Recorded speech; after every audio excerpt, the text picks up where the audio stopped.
episode 59. I'm a day late and many dollars short, but I'm here anyway.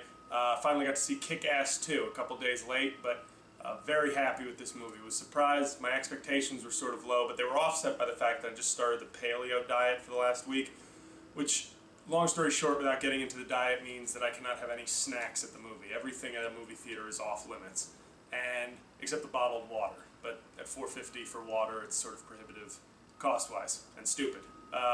So I was expecting to think this movie was okay, and then with the lack of treats during the movie, to hate the movie and myself for not munching on snacks.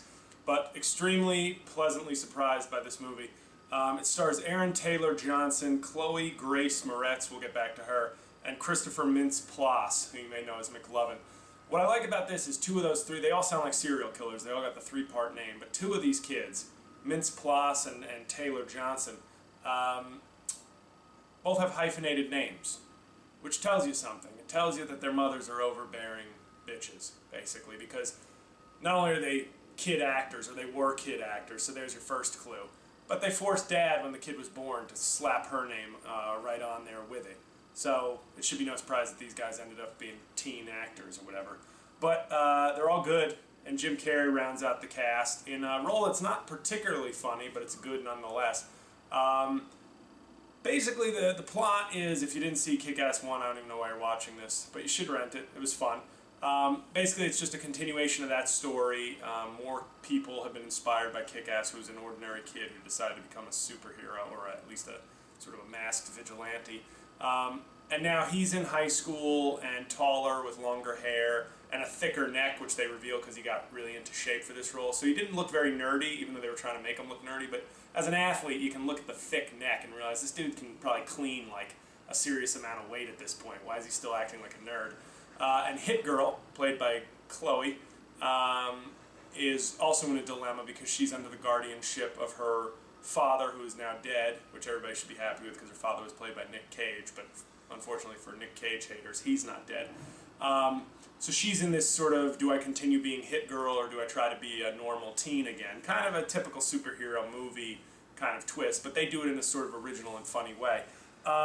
Basically, Kick-Ass ends up having to join like another group of superhero wannabes, and I gotta say, it was very violent. Jim Carrey was not lying. There is some serious violence in this movie, but it is rated R. Like, it's not for kids. Even though it has like a teen feel to it, it's really not a kid's movie. But it's pretty funny. The action scenes are great. The end action scene actually was kind of like had me excited. It was a very well set up scene, shot well and climactic to say the least. I will say this, more NYPD cops get shot and mutilated in this movie than I think at 9/11. So if you're sensitive to that, it's kind of jarring during one particular scene where a Drago-like chick is basically just 1 on 10 annihilating New York cops with all sorts of weaponry. But if that sounds like your bag, go see the movie and then report yourself to the police as a dangerous person in your community. Chloe Grace Moretz. I feel uncomfortable bringing this up, but I feel an obligation out of honesty to do so. Can we all agree that this chick is literally on the cusp of being hot? I know she's, I think, 16 and she's playing a 15-year-old. And her character actually has a very good arc, because in the first movie she was a little kid. So the novelty, you didn't have to develop much plot around her. It just had to be a tiny girl kicking ass and cursing a lot was funny in and of itself. And in this one, they actually kind of give her a lot more depth to the character and show her kind of emerging as like a teen slash one. It's very well done. But in like 3 years, she's going to be smoking. And it's just uncomfortable because it's like, you can watch LeBron James as a high school basketball player and go, that guy is going to be a fantastic basketball player. You're not allowed to sign him to a contract because he's in high school still. But you go, the writing's on the wall. And I feel like it's the same thing with her. But I'm honest enough to just be like, fuck it, I'll say it. I'm not doing anything about it. She's going to be smoking. She's going to be smoking. And that's just an added bonus here if you're just a pervert or scouting for future talent. Overall, the movie, I was going to give it a B+. And then I factored in the fact that I had no snacks during the movie and was very hungry and still found myself enjoying it immensely. So bam, I'm going to bump it up to an A-. This you have to understand, this is on the summer scale. I don't expect this to be nominated for any Oscars, and I still don't put it in my top 3 movies of the summer.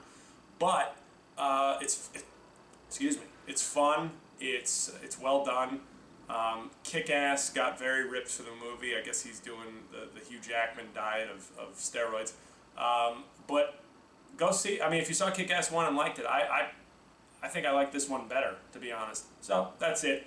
Next week I have no idea what I'm reviewing, but I'll review something. So have a good week. Thanks. Wanna get that feeling, gotta get